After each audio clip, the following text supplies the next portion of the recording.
I'm Stacey. And I'm Lois. Today we're going to be talking about shock collars and leashes. And just a disclaimer at the beginning here, Lois is not a psychopath. We get into some interesting conversation, but just know, she checks out. I don't want you to put a shock collar on your child. Please don't use shock collars on children.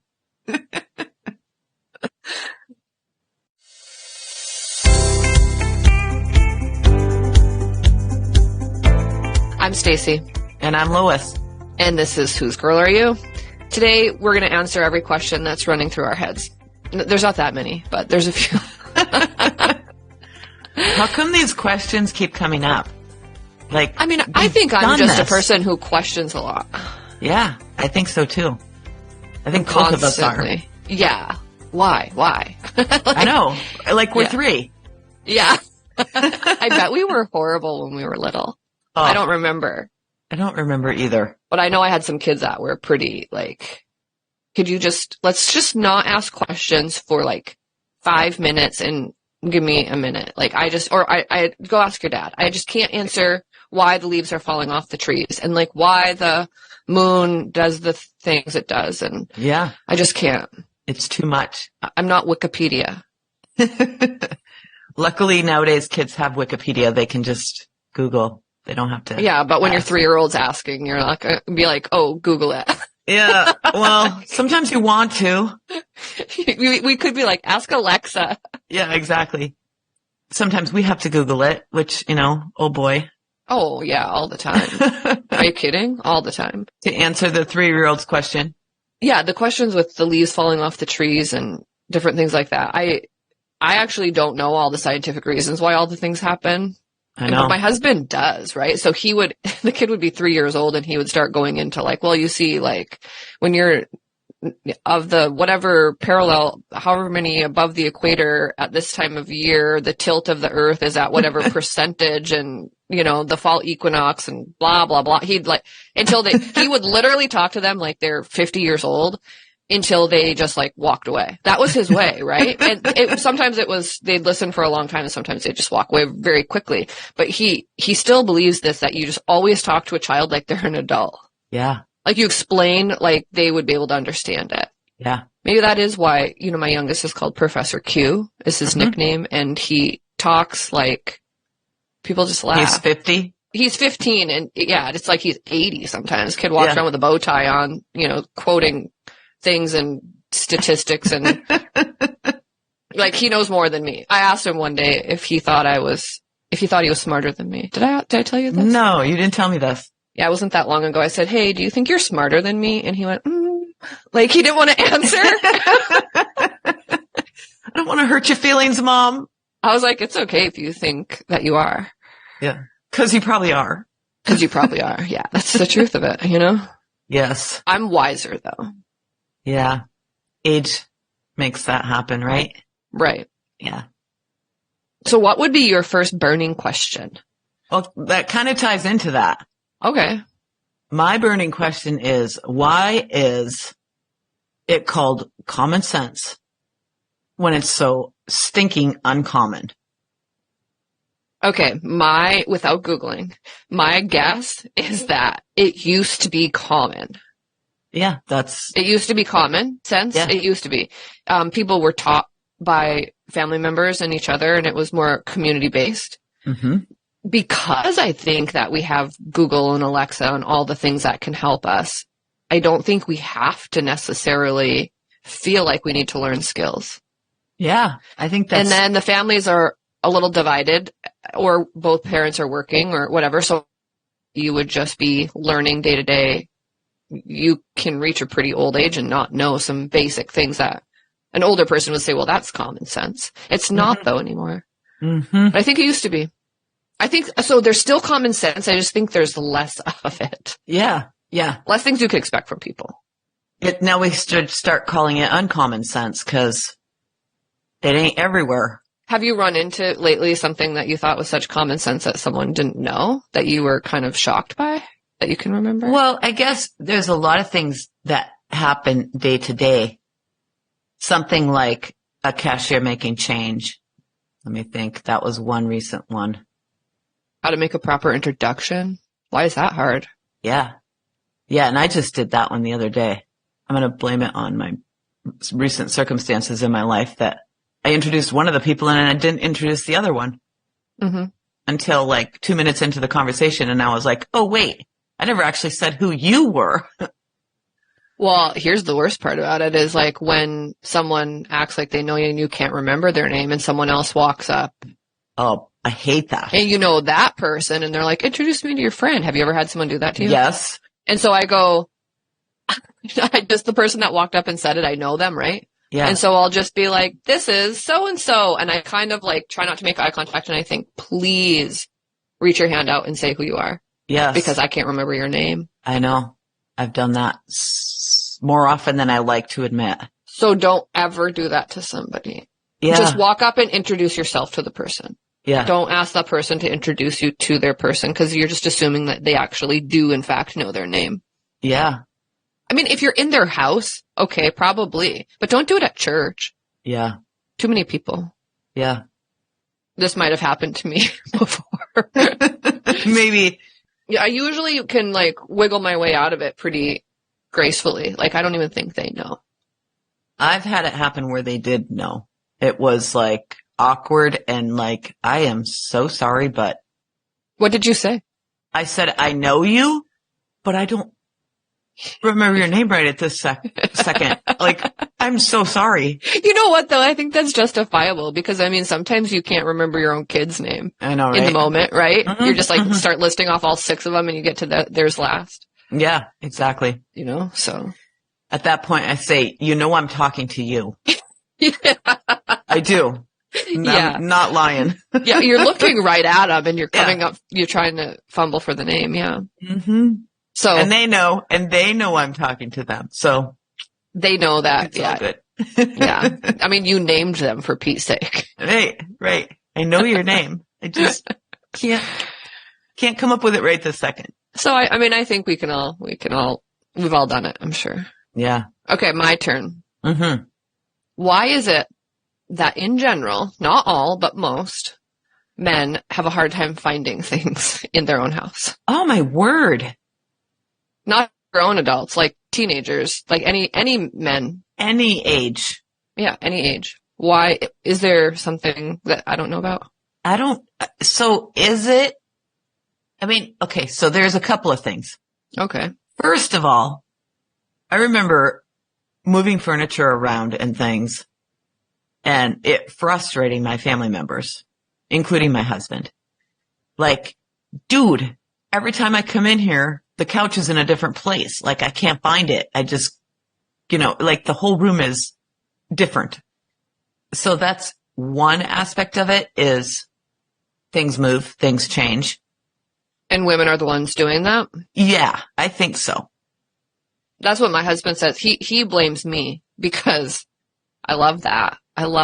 He blames me because he said, you're the one that cleans. And so you're the one that moves things. Yeah. And cause all cleaning really is moving things from one spot to another and then wiping the surface, right?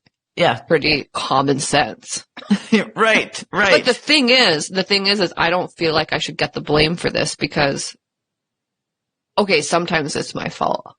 But usually I have a spot, right? If something ends up in a place where it doesn't belong, like my kitchen island is a no-go zone. Like that is for cooking only or for eating. Like you do not put mail and keys and water bottles and whatnot on my island. And like everybody knows this. If they don't know this, well, they don't always know this or they don't remember this because I constantly am taking things from there and moving it to this other spot. And I've said this like a broken record, please don't put stuff on the island. And I think they keep doing it because they just really think to themselves, I don't know why it's such a big deal. Mm-hmm. They don't understand. It's just a lack of understanding. Mm-hmm. But I put it in the same spot. So if it isn't in the spot where you were already told not to put it, it will be in spot B. Mm-hmm. And then I will harass you to get it from spot B down to wherever you think it really does belong. Yeah. The spot B is just a holding place. Yes. I sound really OCD right now. Like, as I'm saying this out loud, I'm like, I might be difficult to live with. But I keep an orderly house and I need things in a certain way to be able to manage my life. I know, because if there's clutter and there's junk, everywhere. Everywhere. It's like clutter and junk in the brain. Yeah. It feels like to me. Exactly. And it's just completely unusable. Yeah. I actually, little rabbit trail. So listening to something, I think probably another podcast or a YouTube video or something like that. And they were talking about clutter. I think it's the Minimalist podcast I was listening to. And they were talking about how some of the stuff that you hold in your house is for memory's sake, right? So-and-so gave it to you and you feel like you'd be dishonoring their memory if you got rid of it because now they're no longer with us or something. Or you got this on this special vacation and if you got rid of it, maybe you would like not have those same memories of that vacation or something like that. Like so it's like all stuff from the past. Right. That's one kind of clutter. And the other kind of clutter is stuff that like, I might need this. So I need this in the future, like it's completely useless to me now, but like I might need it. And so it's like past clutter and future clutter. And here's the truth bomb of it. Keeps you from living in the present. Keeps you from living your best life in the present. And both of those hold you back. Yeah. So I love when I come across podcasts that just reinforce how I want to live my life. So I'm constantly like last year for my birthday, I asked for a dumpster. Wow. Because I wanted to fill a dumpster because I needed stuff out of this house. So did you get a dumpster? You still no, have no, it? No, or you just like had it for a short period of time? I got like the big construction dumpster. Yep. And I just got one of them and I filled it and then it got hauled out. Yep. Okay. That was what I was wondering. Yeah, it was a one and How much does that cost? Just out of curiosity. I think it was like $230 or something like that. That's not so bad. It's not so bad, especially because it's like so close to your garage and you just like huck. And most of the stuff was in the garage or in the basement. Right. Because everything, right, goes to place B and then to place C. And then eventually works its way out the door, really. If it's not in your primary location, it's probably not super. Well, there's some stuff, right? Like beach chairs. I mean, right. I live in New England. You need beach chairs and I'm not rebuying them every year. So I do need to store those somewhere. Right. But everything has a place. So anyway, I don't mean to get into a like organizing, decluttering podcast. That's not what this is about. It's more, why do men have a hard time finding things? And in the refrigerator, that's the one that gets me because I'm sorry. But the cheese drawer is the cheese drawer. The meat drawer is the meat drawer. The leftovers are always in the same kind of containers. There's no reason why you can't find the pickles behind the ketchup. Yeah. That I don't understand. Yeah. And it's just, it's annoying when you're like, have had a long day and you finally put your feet up in the recliner and then someone can't find something and you explain to them, I think it's on the second shelf. I think it's in the back, you kind of, and how we keep that mental memory of that is beyond me because I can't remember more important things. Right. But I remember that. Yeah. And then I have to get up and get it anyway. And then I go, ta-da, it's right where I said it was going to be. And they're like, oh, I was looking, they were looking right at it and not seeing it. Yeah. I don't know. Yeah. End rant. Oh boy. All right, my turn. Yeah, go. This is kind of a silly one. Aren't they all? Aren't they all? Why do they call it a building if it's already built? A house is a house and a shed is a shed and they're all buildings. And they're all buildings. But they're already built. We're not building them all, like. They should be called built? Yeah, I think so. I think we should start a movement. I think there's a lot of words like that in the English language. There are. I think I've seen like something about like a lot of those kind of words. Yeah. The English language alone, you could talk about that forever. It's so screwed up. I feel bad for anyone trying to learn English as a second language. I do too. Ugh. Oh man. I've helped a little bit with kids learning German and a little bit with kids learning Spanish and a little bit with kids learning French. And so I've had smatterings of other languages. Finnish, I can read. I don't necessarily know what I'm reading, but every letter in the Finnish language is pronounced. There's nothing silent, ever. Really? Yes. And that's kind of genius, I think. This whole silent letter thing is, So I'm early on in learning Korean, but it seems to me, and I'll have to ask my sister-in-law when she gets here in December, but it seems to me like they don't even have Like all the small words, like all the, what are they called? Like the a and the conjunctives. What are those called? Conjunction? No, articles. Articles. It doesn't seem like they even have those. Really? But maybe they do, and I just haven't gotten far enough. Like maybe I'm still in preschool, kind of. Yeah. You know what's really interesting in Greek, every noun has an article, always. And it's gendered. Which which gives you your endings and whatever. So, well, it's sort of like that with the O and the A, right? Like for masculine and feminine. Yeah. Languages are interesting because in Spanish, it's interesting that they put like the exclamation at the beginning and at the end. Like you don't have to wait till you get to the end of the sentence. Which I kind of like. It's like, okay, I know this is a question before I start. Do they put it upside down, like an upside down exclamation and then a right side up exclamation? Like whoever did that, I love it. Yeah. And question mark is the same way. Yeah. And I really was thinking I should have learned Spanish. I mean, I know enough Spanish to like be laughable, but like not really. I don't know that much, but at least they have the same alphabet. Mm-hmm. Because man, Korean, I'm like, it's a little tough. Mm-hmm. I'm figuring it out a little bit, but yeah. I wish every language had the same alphabet. Right. English alphabet. ABC. Because that's easy. You know, alpha and bet. You know where that comes from? No. Do I? Alpha. Alpha, beta. Alpha, beta, gamma, delta. Yeah. Yeah. We just grabbed. But where did all the other ones come from? But I'm saying our word alphabet doesn't even come from English. It comes from. It comes from, I see. Alpha and beta, which are not English letters. Right. They're Greek, right? Yeah. Or, yeah. Yeah. Okay. Rabbit trail. Why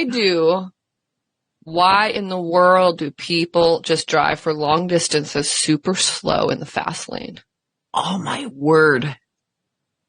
Why do you think?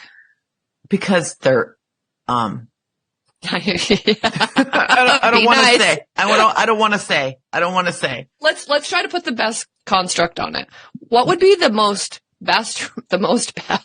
Yeah. I don't even know English. Kindest? Yeah. The kindest reason why you think someone might drive slow in the fast lane. Because they're maybe distracted and not paying attention and don't realize they're there? Okay. Is that kind? Yeah, that's kind. Okay. I think I've done that a time or two for a short period of time. I'm talking when I'm on a long road trip. I mean, you know, you're going to have moments where you're just kind of zoning out a little bit and there's no one around you. And then all of a sudden, boom, there's someone there. Yep. Someone behind you and you're like, oh, oops, sorry. Because I'm still slowly passing the people on the other lane because it's a lot of truckers or whatever, but I'm not fast passing them. Yeah. I think sometimes older people do this. Oh, that could be. Yeah. And maybe was the rule not always the rule? Yeah, maybe.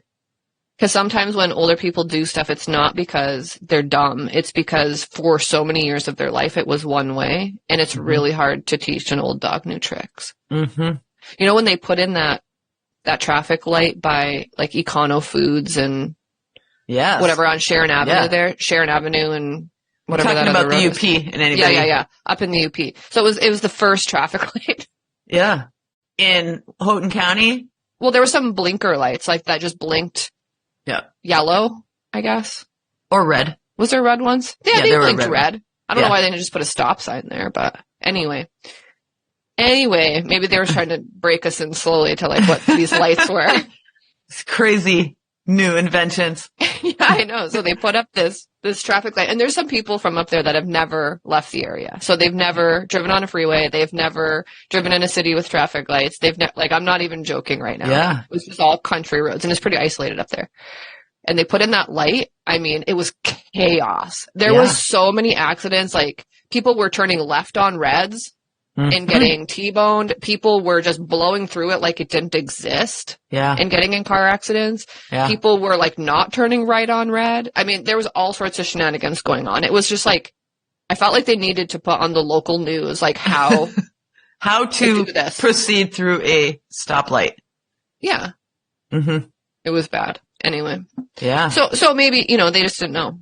Anyone that was younger that learned had just went through driver's ed, they knew. Well, they didn't even have driver's ed in the old days. Right. Somebody just taught somebody to drive. Some adult that knew how to drive taught you to drive, and there were no, general rules of the road that everybody knew. You just on a wing and a prayer. You stayed safe and tried to anyway. Yeah. And so there's more and more and more laws and rules and regulations or whatever, and they probably can't keep up on all of them, nor do they want to. So they just are doing things the way they want to do them. They're like, do what you want. It's a free country. Yeah, it's a free and we're country. kind of like, no, it's not really anymore. Yeah, exactly. And they're like, well, it's supposed to be. It's your fault. It's not. These whippersnappers anyway. Golly gee whiz. Oh boy. All right, that was mine. Do you have another? I do. By the way, we do not talk about these before we meet. We just kind of wait and see. Right. No, this is cold questions. Why do people say, tell me the truth, and then they don't want to hear the truth? Dude, you're kidding me. I have that same question. Do you really? Almost. Yes. I wrote, why do people say they want the truth when they can't handle the truth? There you go. Oh, yeah. Because A Few Good Men. Yeah. Have you seen the movie? I have, but man, it's been a long time. Okay. I don't remember the reference. I'm sorry. Movies go in and out of my brain. Yeah. They don't stick. So he's in the courtroom and he yells, you want the truth? You can't handle the truth. Okay. Okay. Anyway. Yeah. So why is that? Because what they really want, they think they want the truth, but they're really wanting someone to probably agree with them. Yeah. Yeah. My husband had a meme in his shop. So my husband was a meme fan. He had lots of memes hanging in his gun room and in his shop and wherever. And it said, you don't want the truth. You want to hear your opinion coming out of my mouth, or something to that effect. Yeah, that's about it. Right? And sometimes, I'm guilty of it. I know. I'm guilty of it. Like I'm in a disagreement with somebody and I go to one of my closest friends and I'm just like, bah, bah, bah. Can you even believe they would tell me the truth? Should I be upset about this? Right. And sometimes the good friend goes, you kind of are playing a part in this, and you're just like, yeah. Yeah. Yeah. All you want is affirmation or confirmation or whatever it is. What's the difference between affirmation and confirmation? There's another question for you. If you agree with this, let's see. If you are confirming what I already believe, you believe the same thing I believe, you're confirming that maybe. If you're affirming me, you might be telling me a truth about myself that I don't know yet. Is that true? I don't know. I'm Googling it. Yeah, I don't know the difference. I don't think. That's just Could you imagine if I was like Alexa and they're like, Stacey, tell me the difference between whatever. And I went, I should create that one where it's just it's just the most random. Your own thought process. Yeah. Just my own opinion on everything. Right. I don't think anyone would use that.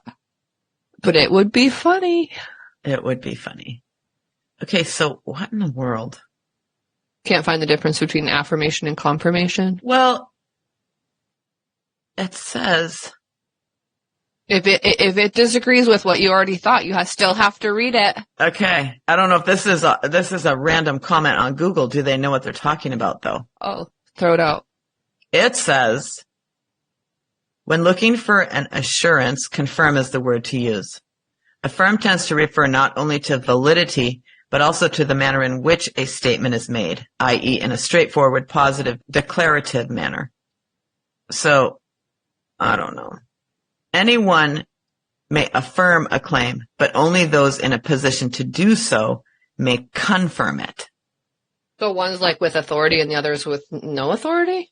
Or what? Kind of sounds like it, yeah. So you can affirm something even if you don't know anything about it. But to confirm Great, it, you that's what I actually do all the have to time. Right. A claim cannot be confirmed ere it is affirmed. Okay, hang on. Let's do this really quick. Will you look up the dictionary definition of confirmation? Yes. So I have the dictionary definition of affirmation. Okay. And there's only two. All right. So, number one, the action or process of affirming something or being affirmed. That's so dumb. I hate when they do that in a dictionary because it's just like if I knew that, then I would know that. Then look up affirm Skip that. I'm going to go to number two. Okay. The second definition or whatever. Emotional support or encouragement. Oh, okay. And then in quotes, the lack of one or both parents, affirmation children emotionally crippled. Okay. So emotional support or encouragement can be affirmation. Okay. So I'm going to read you confirmation. Sure. The action of confirming something. So dumb. Or the state of being confirmed. Yeah, see, Webster's dictionary needs to like have a letter written to them and tell them like, just don't even write the first one. It's so dumb. And then the other one is in the Christian church, the rite at which a baptized person, especially one baptized as an infant, affirms Christian belief and is admitted as a full member of the church. That's kind of hilarious because that means you're having affirmation during confirmation. Right. But is there a third one? I didn't see one. Let me look. So maybe it's confirm and affirm. Confirmation. Let me go to a different. The ratification of an executive act by a legislative body. Okay, so basically, I feel like if I take all of what we just said, then the affirmation is it's more of an encouragement and speaking into someone's life, but a confirmation is more of it's almost like a more official. Yeah. I'll go with that. And the next one says the process of supporting a statement by evidence. Sure. Okay. So like I could support your statement just by like what I think of you because I'm just in who am I, but then someone could come in and say like, no, like that's credentialed and. Right. So look up affirm. I'm looking up confirm just out of curiosity to see if it's supported. Affirm. State as a fact. Assert strongly and publicly. Or offer emotional support or encouragement. Okay. So confirm says to give approval to make firm or firmer, to administer the rite of confirmation to give new assurance of the validity of, remove doubt about by authoritative act or indisputable fact. Okay. Yeah. It's more strong. Yeah. Yeah. But they're very similar. Yeah. What was the question? Well, we got sidetracked. What was the question? We were talking about people speaking truth and then not wanting to hear truth. Oh, and you said what's the difference between affirmation and confirmation? Yeah. Yeah. That whole thing was a rabbit trail. Right. Which is pretty typical. Which we never do. Yeah, right. But yes, the real question in today's culture is what is truth, right? Oh, word, right? To like really go back. Yeah, there is no truth. It's what they say. But then it's so interesting when you read the Bible and it says, I am the way, the truth, and the life. Yes. Like, I am the truth. There is truth. It's just that people don't want that truth. They don't want that to be true. And just because you don't want something to be true doesn't mean it isn't true. Right. Exactly. This whole swing to like live your truth is such a lie from the pit of hell. Yes. Your truth, my truth. Oh, it's horrible. You can live your own truth right off that cliff, you know? Mm-hmm. It's really sad. It's sad. And it's really detrimental to young people to hear that they can choose what is true. Yeah, because it's already, when you're young, you're already confused. I remember being in such a confusing time. Like, here would be my next question. Why in the world do grown adults who should know better ask a 15, 16, 17, 18, like, what are they going to do with their life? Like, what do you plan on doing? You know, what do you plan on being? Like, are you serious? Yeah. I mean, now, if they offer that up, because there's a few of them out there that from a young age knew what kind of path they wanted to take. But a lot of them, like, let them live their life and try a bunch of different trades and, see what they like. And there's no, if you really find people that are honest, a lot of them, even if they're working a career and supporting a family, they don't know what they really want to do. Right. They're just doing this in the meantime. They're doing this because we all have to survive. Right. Well, and they start that even younger than, before you're in high school. Please. They ask in kindergarten. Yeah. What do you want to be when you grow up? Yeah. They asked, I remember my youngest, they said, yeah, what do you want to be when you grow up? And then they had them make a paper cutout of like what the kind of career would like, what they would dress like or look like or something like that. And then they had on their desk, and then, cause like, I don't know, a little bit into it, they had this open house where all the parents came in and they got to see like where the kids were sitting and parent teacher conferences and all that. Right.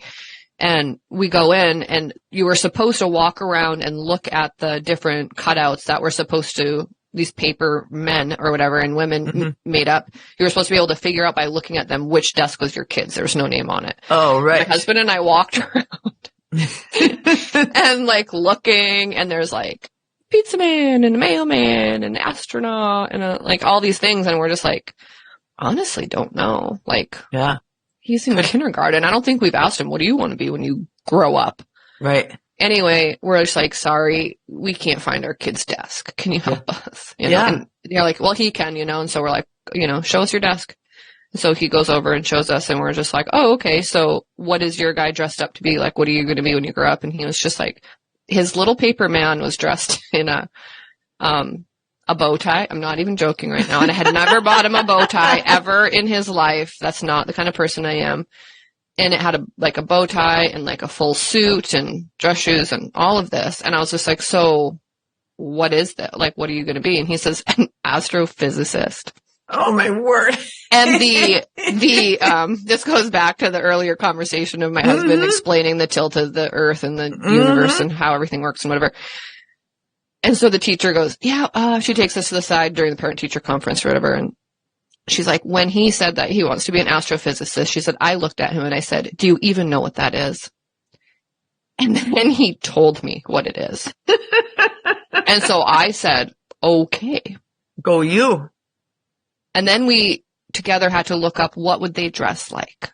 So she Googled it. Oh, that's hilarious. And then helped him to figure out what his guy should dress like or whatever. He no longer wants to be an astrophysicist. I don't think I asked him, and he was just like, no. I can't remember what he said. I can't remember if he said like, I don't want to do like field research, or if he said like, I don't want to. Yeah. So I don't know what, we'll find out. It'll be interesting to see what he ends up deciding to be. Right now he's into learning how to be a drummer. So there you go. I don't know. That's a good thing to do too. Which is sort of a mathematical instrument in a way. It is. So makes sense. Yeah. That's super cool. Yeah. Anyway, I don't know how I got to that. That's okay. Where were we? We were talking about truth. That young people being allowed to choose their truth. Right. When they don't even know. Yeah. They don't even know who they are. And then they're like, live your truth. And it's just like, oh my gosh, it's so confusing. Mm-hmm. Right. Mm-hmm. Yeah.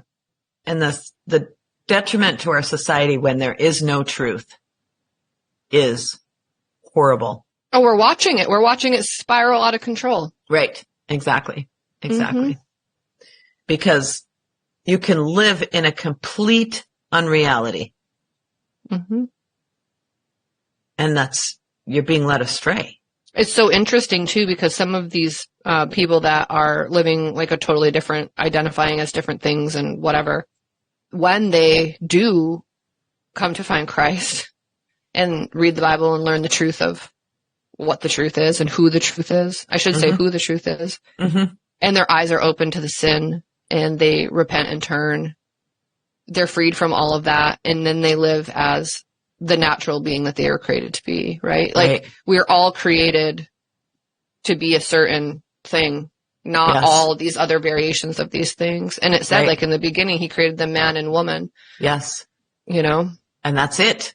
And that's Those are your only two options. Yeah. And that was the natural state. And so when people do find the truth, when they do find Christ, they go back to living in the natural way that they were created. And it's so interesting. Like, Rosaria Butterfield is an author that I've read. Have you read her? Did you know she just put out a new book? No, I did not know that. She said she would never write another book, and then she wrote another book. Yeah, there you go. So I have not read it yet, but I was just listening to her on YouTube yesterday. It sounds like I just like listen to podcasts and YouTube and like do nothing. I really don't. I do stuff, but yeah, I do stuff while I'm listening to stuff. Right. Yeah. I'm going to look into that because that sounds interesting, but same thing with her, you know? Yeah. And she was the one that was actually talking about that, which is why it's on the top of my brain. Right. It would be great. And I think that's what's going to happen when we have the culmination of Christ's return and everyone made new and whatever. Everything's going to be a natural order. There's not going to be all this chaos and confusion and. No.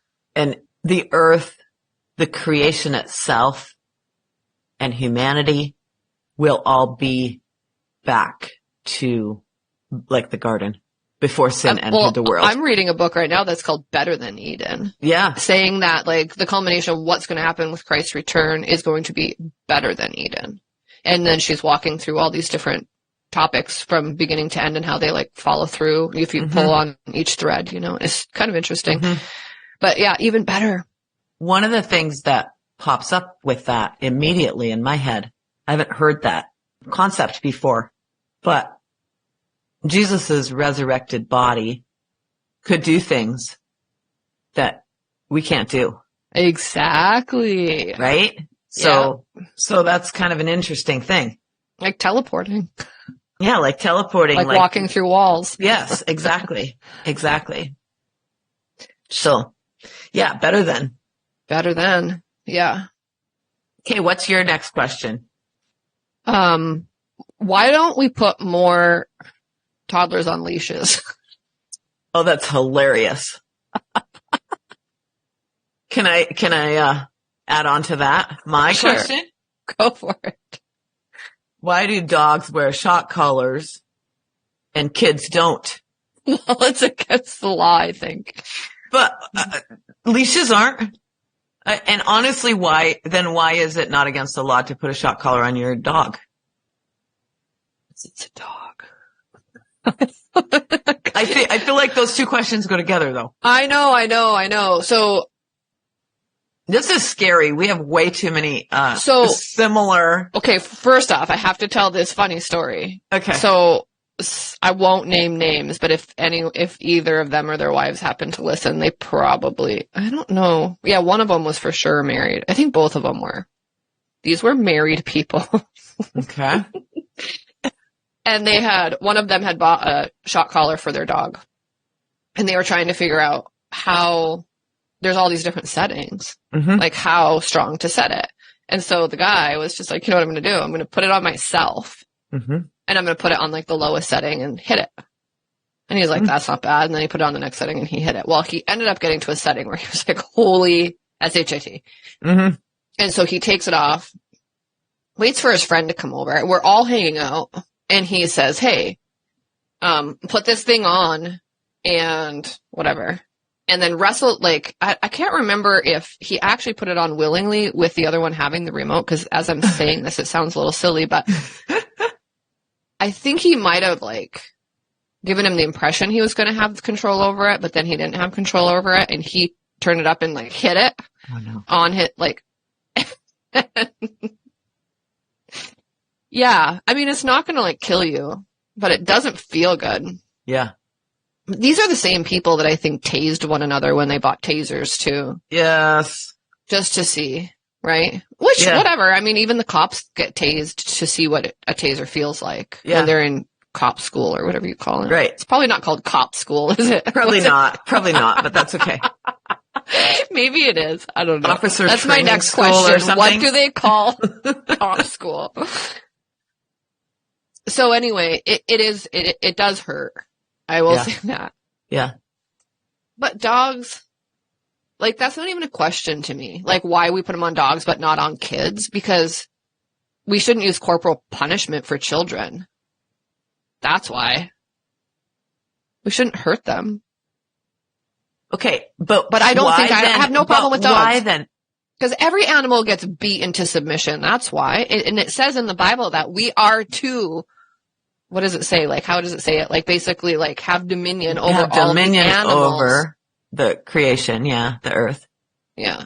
So, like, you whip the back end of a horse and you bridle a thing and you put a bit in the mouth of a horse and you know, we do all this stuff to bring it into submission to humankind. But you don't think we should? Young little wild humans need to be brought into submission as well. Well, to authority, because everybody's under authority of some kind. Yeah, but like with physical punishment? I just don't understand why we can do it to dogs if we can't do it to people.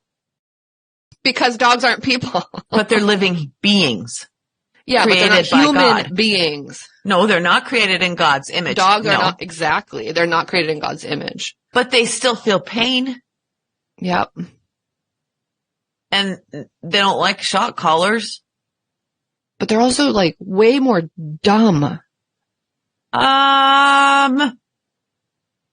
Really? Yeah, they don't, like, do they have feelings? Sure. Do they, like, understand certain things? Sure. But they still don't have that level of, like, higher thinking that a human being has. No, I will agree with that, except for, you know, sometimes we were just talking about how common sense is so uncommon. Sometimes you think you've met a dog that's smarter than a person. Maybe. Is that what you were going with that? Yeah, that's where I'm going. Yeah. Okay. Some people are really, really, needing some shock collars. No, I'm not an animal activist. I'm not a complete crazy. Okay, but here's the question. Are you more pro shock collars for kids or more anti shock collars for dogs? I'm more pro shock collars for kids. Are you serious? Well, you know what? The thing is, another thing that goes along with this. Okay. Not only shock collars. We take dogs to obedience school. We don't take children to obedience school. We expect an animal to obey us, but yet we don't expect children to obey their parents. Or, you know, it's like you can just do what you want. It goes back to the truth. There's no truth. There's no solid lines. I feel like I beat this drum a lot. Maybe I'm getting old and crotchety. Well, so I do think children should learn to obey, right? Because as we teach children to obey parents, it's their first training in how to eventually obey God, right? Mm-hmm. Absolutely. Because he is our father. Yeah. Even, you know, you teach them that, like, even when you're 100 years old, if you're still walking this earth, you're still not, if you are in fact in the kingdom and Jesus is your Lord, you are under his authority. I mean, we're all under the authority regardless, whether we believe or not, because yes, he's the creator. Whether you believe that that's the truth or not, it's the truth. Mm-hmm. Because there is truth. None of us are an island unto ourselves that have no consequence or anything. Like, obviously, if you've lived a little bit, you know this, but the thing is like, even though I guess here's the thing, is define, like, what does an obedient child look like? I don't think an obedient child is one that, like, listens to commands like a dog. That I think there should be a little bit of push and pull once in a while, and a sit down and explanation, and some, like, love and hug. And, you know, I actually don't even want a kid who, like, obeys on command to my every, like, if I tell them to sit, they sit. If I tell them to stop, they stop, like, every single time. Like, I don't know if we should have that level of control. Right. And they have wills, so obviously they're going to push back. Yeah. And that's good and right. They have to grow. Our job as parents is to grow them up to make good decisions, to become productive members of society, to be people of faith, Christian brothers and sisters to us. But I don't know, maybe it all ties back in again to, like, there's no truth. There's also no truth for children. There's no discipline. You can do what you want, when you want, how you want. Like, you don't need to have a bedtime. You just go to bed when you want. Well, what kid's going to say, I think it's 7 o'clock. I should probably go to bed because I have to get up for school tomorrow, or 8 o'clock or whatever. Doesn't matter. But because they don't have self-discipline yet. And, it's funny because I speak out of both sides of my mouth, right? I say a kid needs a bedtime. And my older kids had a bedtime. And their bedtime was more for me than for them because yeah, right. Yep. I couldn't handle them the next day if they were cranky. And you needed to go to sleep. Well, I stayed up late, but I mean, you needed like a minute to yourself without kids before you go to bed. Totally. Yeah, totally. But once they hit a certain age, I didn't require them to go to bed at a certain time. Mm-hmm. As long as they were up with their alarm in the morning. And if it was time for school, that their chores were done, their lunch was made, their whatever they needed to do in the morning, that they were ready to go when the bus was coming. Or if we were leaving for church, you had to be ready to go. And you had to do it without whining and cranking and grumbling at your brother or sister. And as long as you could do that, I don't care what time you go to bed. Mm-hmm. Because that means you're acting as an adult. You have self-discipline and you go, you know what? I have to get up early tomorrow. I'm going to bed. Good night. That's just it, is you allow them, you discipline them. And discipline, in my opinion, is you train them. Yes, it is. Some people think discipline and they think it's like hitting them or spanking them or whatever. And it's literally letting them like have some natural consequences. It's disciple. And talking to them. Yeah, it's just like that. I wish I could go back and do it over again with what I know now. For sure. I would do a way better job.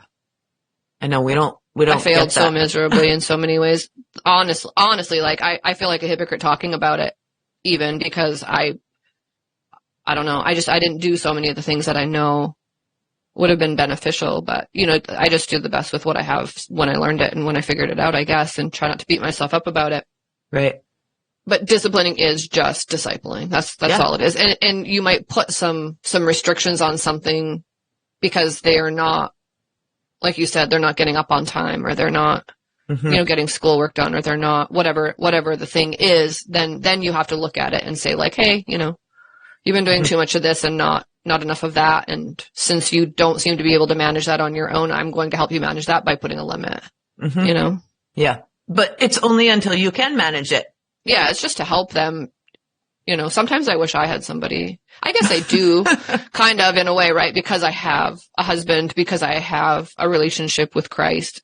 I feel convicted in different areas of my life when I'm in prayer and reading scripture. And then I ask for help to change that and get some balance back or whatever. And so I guess I do have that accountability now, but I've learned to come under the authority of that too. Right.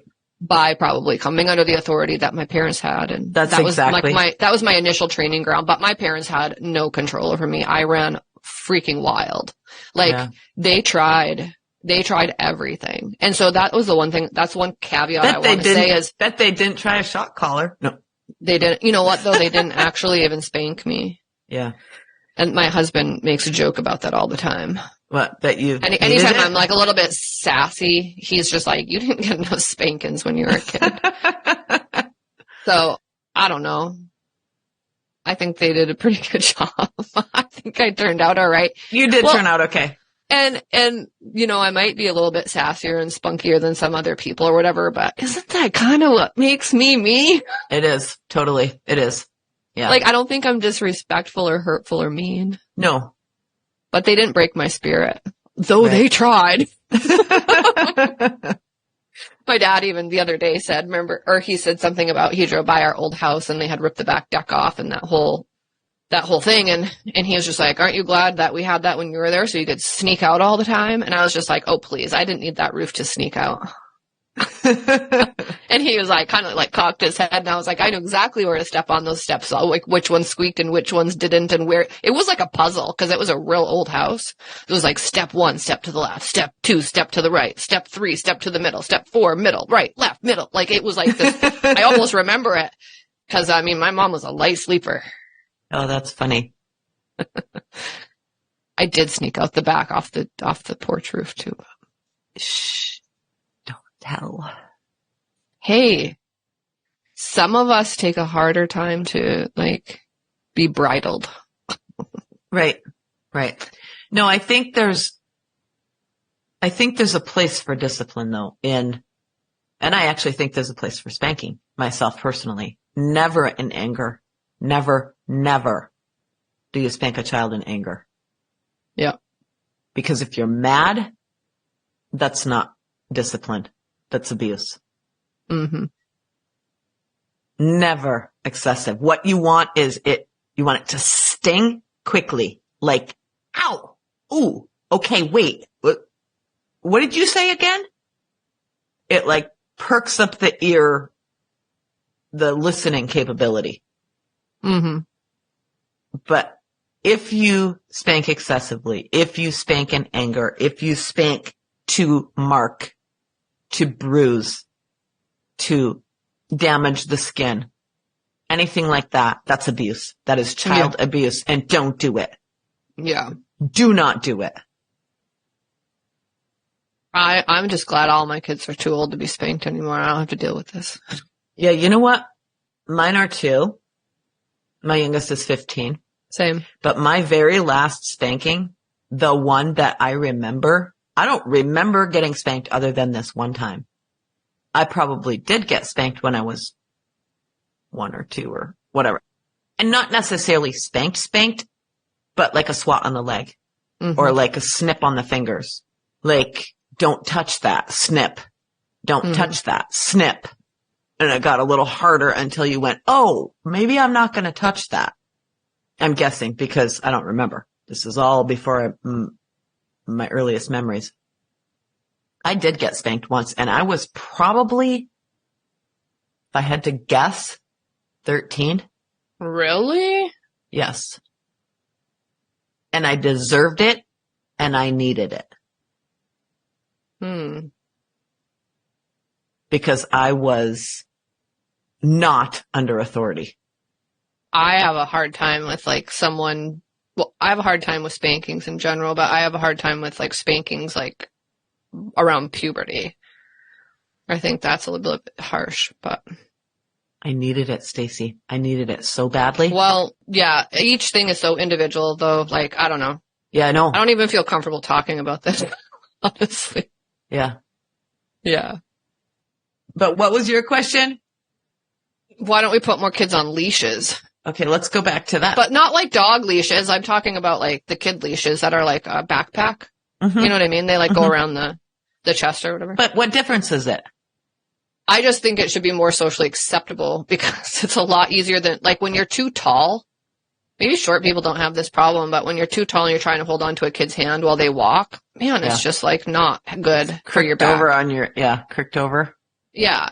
It's like they're getting too big to carry and that hurts your back, and they're getting like too short to hold their hand. Yeah. And so I remember the first time I ever saw a kid leash at like Six Flags or something like that. I thought it was the most hilarious thing. But the more I think about it and the older I get, the more I think that's actually kind of smart because they can kind of wander a little bit and you're not breaking your back and you can kind of keep them safe and you don't lose them in a crowd, especially like if I ever went to Disney, which I'm not going to Disney, but like somewhere like that where it was really crowded, maybe even a fair or carnival, something like that. Like, and I had a toddler, man, if you can't wear them like in a backpack, I'd want to almost have them on a leash because that's a tough age to keep they're fast. I know. And they're little. Yes. And so I don't know. I just think we should normalize kid leashes. And it's nice for them to have that little bit of freedom. Yeah. So they can look around that corner and see the clown as they're walking away and you can't see them anymore. And like, okay, he's still there or whatever. Yeah. Yeah. I get that. Because if you're actually like holding them, they're just like down. Like they don't want to be like always constrained like that. So it gives them a little bit of a sense of freedom, but only as much as they can really handle. Which is about 2 feet, 3 feet, whatever it is. Yeah. But that ties into discipline. That's the same thing. Except for the only thing that's big difference between shock collars and leashes is one causes pain and the other one does not. Yeah. You know, they both could be considered training, but I'd rather go with the training tool that doesn't cause pain, physical pain. That's all. Yeah. And I get that. My kids did not get a lot of spankings, especially my younger ones. My older ones got more because they were the guinea pigs who then trained. Well, that's what I'm saying. It's like anyone that's like had a bunch of kids and they were in the spanking thing, if you watch them, and my father-in-law was a prime example. He had 12 kids and he said he spanked the first 6 and he didn't spank the last 6. And he was just like, they all turned out fine. And he's just like, honestly, you talk to anyone that's been in the trenches for a long time and they usually end up on the like either don't spank or very, very rarely. Like the kids should be spanked like less than, you know, what you can count on one hand in their whole life. You know what I mean? This isn't like my husband used to say spanking is for people too lazy to parent. Yes. Yes. I agree with that totally. But part of that bottom 6 not having spankings and top 6 having spankings is the top 6 taught the bottom 6. That's what we say. That's what we say. But then also the parents change their opinion too. I think they could have been, if the bottom 6 can be raised without it, if they can be raised by children without it. No. Why can't they be raised by parents without it? I'm saying the rules of the home are established with the older kids. My 2 oldest. I get that. And then they're reinforced. Well, yeah. And the example I've used before, and I don't know if I've used it in the podcast, but the example I've used before is bedtime. Our bedtime routine goes like this. We have a snack, brush teeth, read a book, whatever, jammies on, you know, whatever you do, however you do it. And then in our house, we went in the room, kids' room, and said prayers, hugs, drink of water, kisses, good night, I love you, out the door.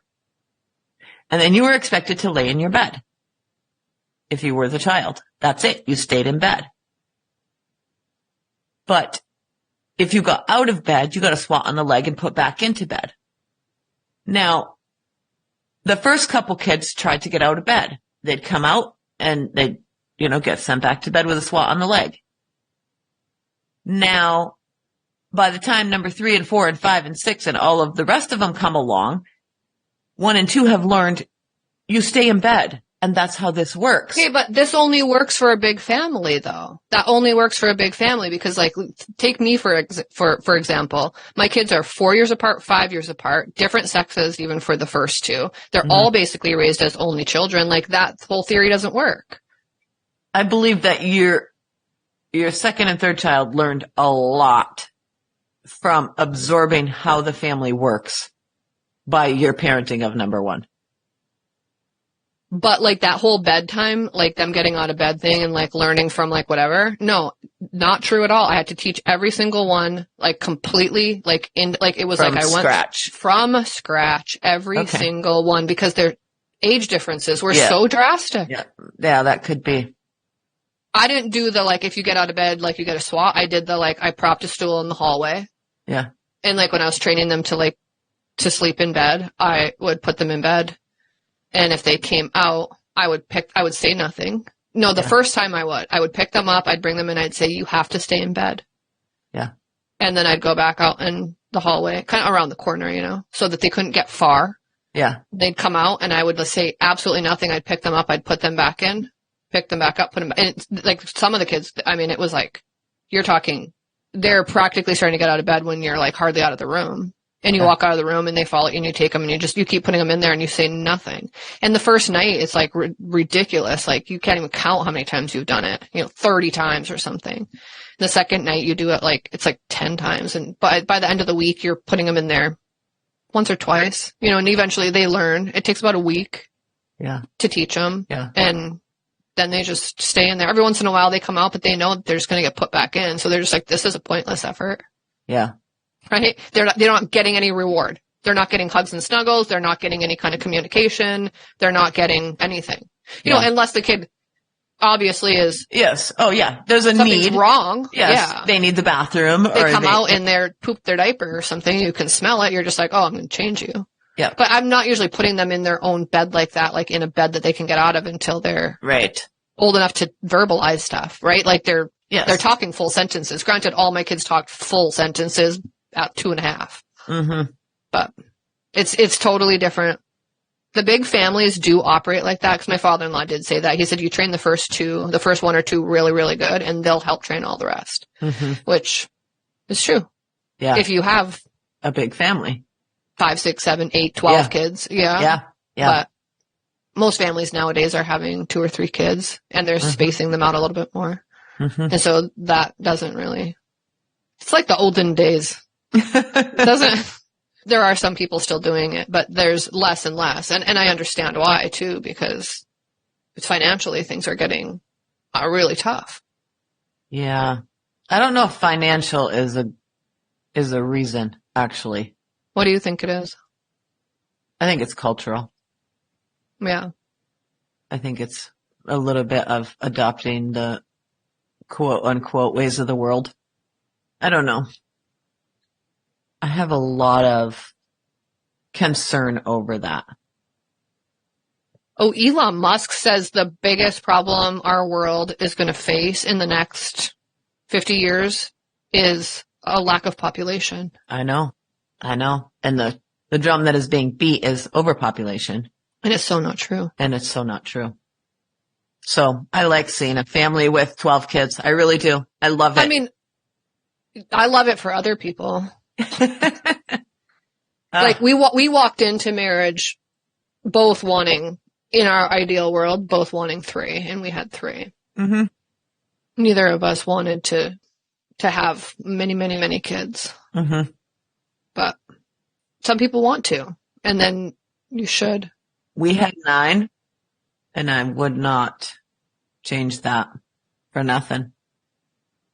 No, that's what I said. Like, and I think that's the beautiful thing about our country, is that you can have however many you want that you're able to, right? No one can tell you otherwise. Like, if you want to have none, then have none. And if you want to have 25, have 25. I think the most I know anyone that's had biologically is 23 personally. Yeah, something like that. Yeah. But yeah, it puts a smile on my face when I see the large families, but like I said, not for me. It's not for me. Yeah. It's not for everybody. I know. I think you have to give a lot.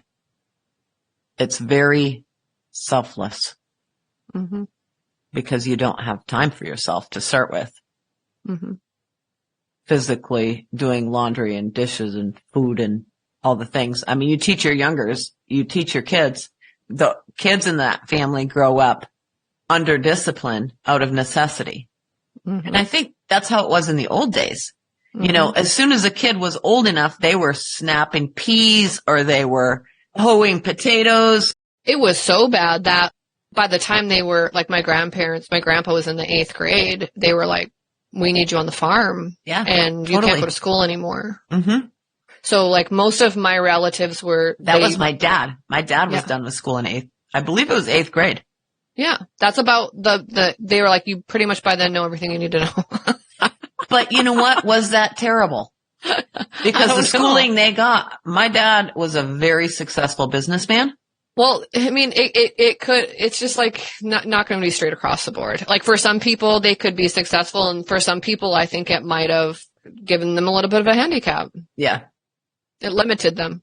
Yeah. And my dad did go to trade school. He went to tool and die school. So he did get education in a trade. And he became a tool and die guy, and that's what he was until he tried farming for a little brief stint and went back to tool and die. Yeah, my grandpa ended up being a logger. Yeah. And the other one was a miner. And they're both military. Yeah. Yeah, I don't know. Boy, the world's a lot different place, though. Could you imagine pulling a kid out in 8th grade today? No. No, I can't either. You know, it would be funny. It would be funny to see what they knew at the end of 8th grade in like 1940 versus what they know at the end of 8th grade in 2023. Yeah, that would be really interesting. That would be really interesting to see like what they're teaching.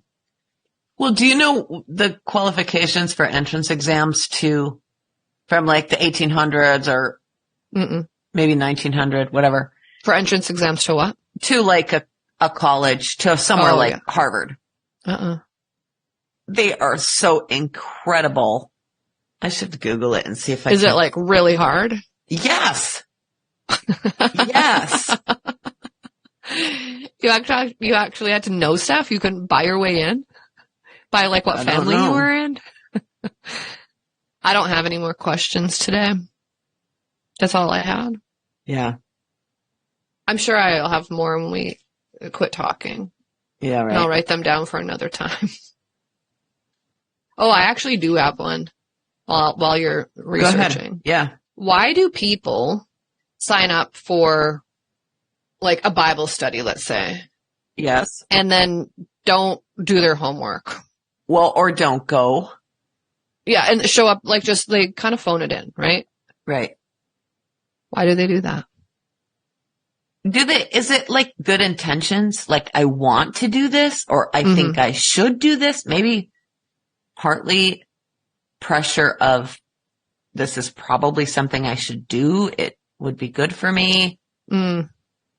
Everyone else is doing it. And the desire. Like I want to have some. But then maybe they realize after it starts that it's work, right? It does take, because I always hear like, well, I don't really have time to do the homework. And it's just like, I want to call BS on that, because in order to like honestly say you don't have any time for it, like there's very few people that's true. Like, I don't even care if you have a bunch of kids, because you have time, like when they go to sleep, or, you know, like I'm sure you read some other book or magazine or go on social media or watch a show on TV. Like you can choose with your time, like whether you're going to do those things or go out to coffee with a friend or whatever, or if you're going to be like, I've got to do this first and then I'm going to go do that. Like you're going to take the time to do the work. And none of it usually takes that much time. That's what I'm saying. It's not like I can do all the homework for most Bible studies in an hour or less. Yes. In a week. Yes. You have a week. Yeah. To like fit. I mean, if you worked on it for, 15 minutes a day, I mean, come on. Yeah. It seems silly.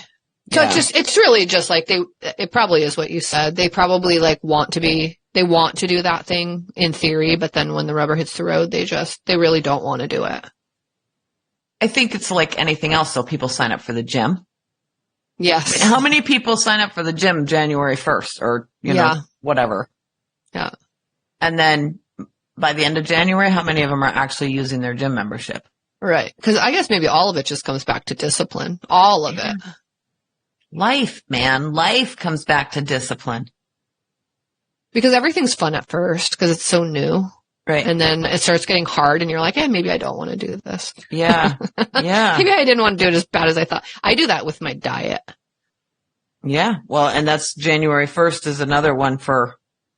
Oh, but I do it like every month. I'm just like, that's Forget it. New Year. Yeah. I'm like, that's it. I'm going to get off all eating so much sugar and, whatever. And I'm so good for like, till the next time I run into a dessert that looks great. Right.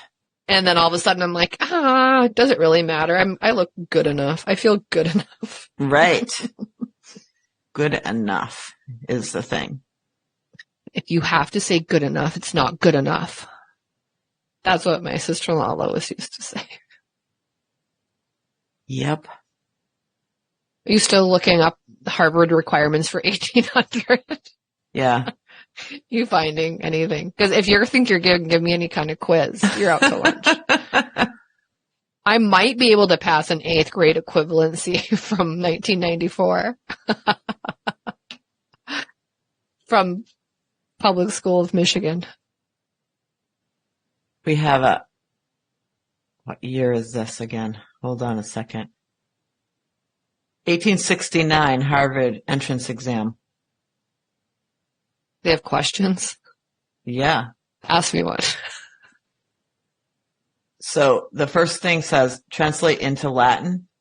Oh my gosh. And so there's multiple sentences getting more complicated and longer and more complex. So that's the next page is Latin grammar. It says, decline in the singular, and it gives some Latin words. And then it says, I'm just reading random questions. Give the rules for the subjunctive after dum cum quominus. Oh my word. Would ne or ut non follow restat and monio respectively? Why? And then there's a bunch of Latin stuff. So tons of Latin.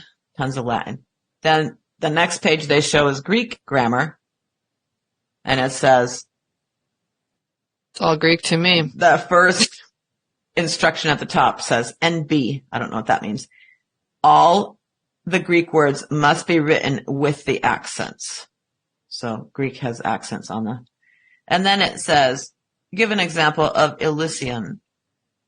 In what words does the accent of the elided vowel disappear with the vowel? Okay, so Greek accent words. Compare sophos, talos. Don't they have any just English? Okay, then Greek composition is the next one. Next word. No. Pass. Next page, Greek composition. No. Next page. Okay, history and geography. This is something we might know. Give me one. Bound the basin of the Po, of the Mississippi, of the Lawrence. Is that a question? Yes. What are the is boundaries? What are around it? Bound it. Bound the basin of the Po. Louisiana? It might be one of them. Of the Mississippi and of the St. Lawrence. Mississippi. Maybe. Do they give you the answers? No. This is just a question. Okay. Maybe further down. Name the chief rivers of ancient Gaul and modern France. Where's the source of the Danube? Egypt. Leonidas, Pausanias, and Lysander. That's all it says. I don't even know what you're supposed to do with them. It doesn't say like where they are or compare Athens with Sparta. What do you mean compare? Like write an essay? Apparently. Pericles, the man and his policy. Isn't there any multiple choice? Or like Arithmetic. Oh no. I'm horrible. Reduce 184,800 over 1,180,410 to its lowest terms. Are you serious? That is a huge, is it a fraction? That's it's a fraction. Yeah, reduce it. No, not. Nope. From 5 1/3, subtract 3 7/16 over 3 1/9, divided by, open parenthesis, 3/10 of 4 5/7 over 2 2/3 of 4 1/6, close parenthesis. That's one. Simplify by canceling. That's one question. The only thing I can think is, I know you do the things in parentheses first, and I know you do, like, I kind of am remembering some of the rules on, like, what to do for a second and third, but, like, I don't even know if I could do all of those. I don't think I could. Plane geometry is the next page. I hate math. Prove that the perpendicular from the center of a circle upon a chord bisects the chord and that... Prove it? And they're subtended by the chord, something. We don't even understand the questions. Prove that two regular polygons of the same number of sides are similar. So, that's the last page I have. There's no English. Well, it's the only thing I'm good at. Right? They probably figure you know English. If you know Latin, I mean, I guess I know Greek, you've got to know English. Right. If you're translating into Latin, you got to know English. But oh my goodness, that's the entrance to Harvard. So that's not from 1860. From 1869, yeah. That's not 8th grade. But I'm guessing if the 8th graders in 1869 knew more than 8th graders today. Anyway, it's been fun. Yes, it has been. I really appreciate I feel really dumb now. I know, right?